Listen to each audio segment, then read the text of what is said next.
We're about 45 minutes or so away from the new year, but before the clock strikes midnight tonight, we're going to take a look back. News 12's Christie spent the day compiling the CSRA's biggest moments of 2013.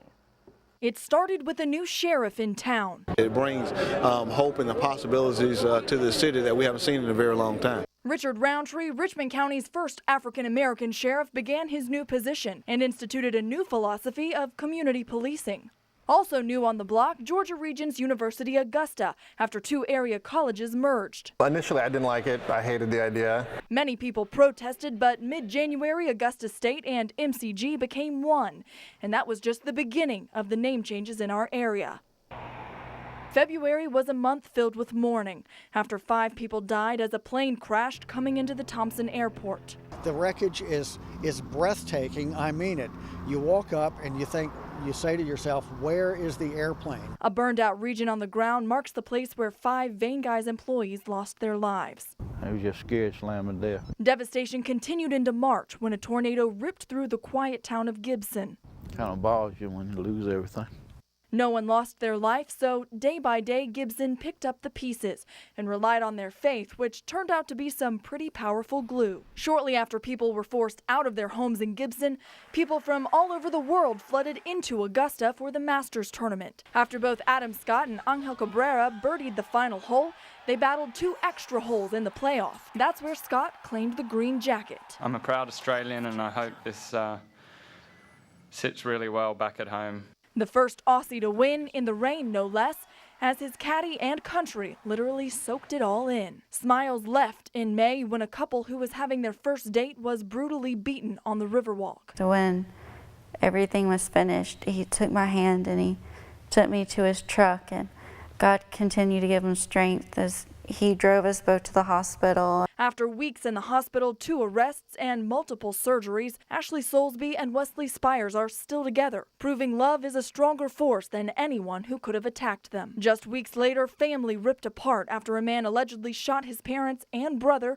and then set them on fire. It's unbelievable. I wish this was a nightmare I was waking up from, but unfortunately it's not. Search warrants say the bodies were found burned and partially dismembered in the woods behind a Hepzibah Elementary School. The state of Georgia wants to seek the death penalty for Ryan Jones. The summer brought a different challenge. The rain just would not go away. Never seen anything like this in 43 years, seriously. It turned neighborhood streets into rivers, caused other roads to cave in, and left many swimming instead of walking. And one man was up to his waist in water. It was insane. Nearly 20 inches of rain through June and July created flooding problems all over the area and filled up the Savannah River to dangerous heights and speeds. Eventually, the floodgates opened, literally. 22 raging waterfalls out of the Strom-Thurmond Dam. If we weren't working diligently to manage this reservoir, of course at some point it would overtop. We are protecting the city from a disaster.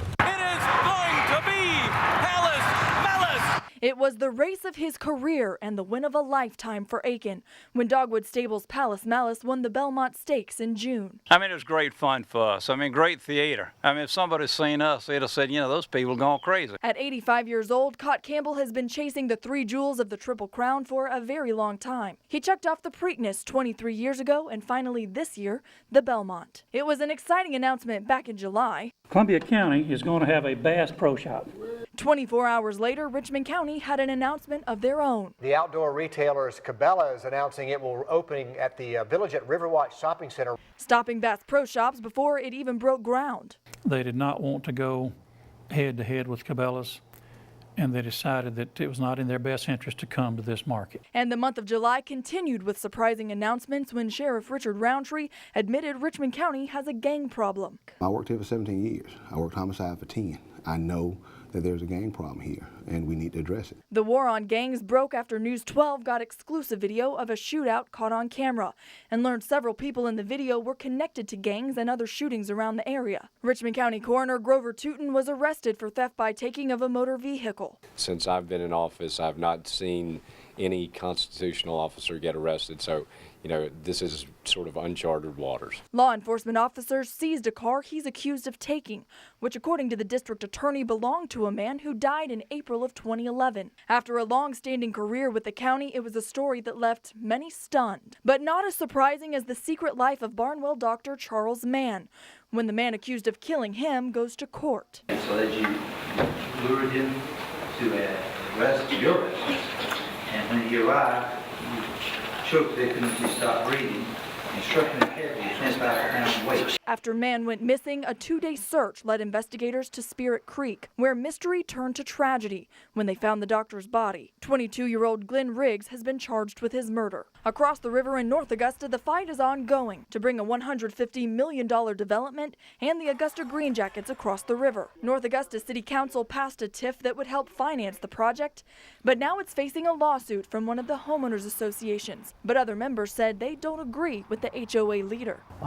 Everybody's against this lawsuit. That motion carries 7-0. In another unanimous vote, Augusta commissioners vote to fire City Administrator Fred Russell. We've come to a crossing in a crossroads here. The commission's going to go one way and Fred Russell's going to go another. So as today rounds out his last day, he too is looking towards the future in 2014. In Augusta, Christie Etheridge, News 12. A year of tragedy and triumph. Thanks for joining us here at News 12 during 2013. We are looking forward to what's in store for 2014.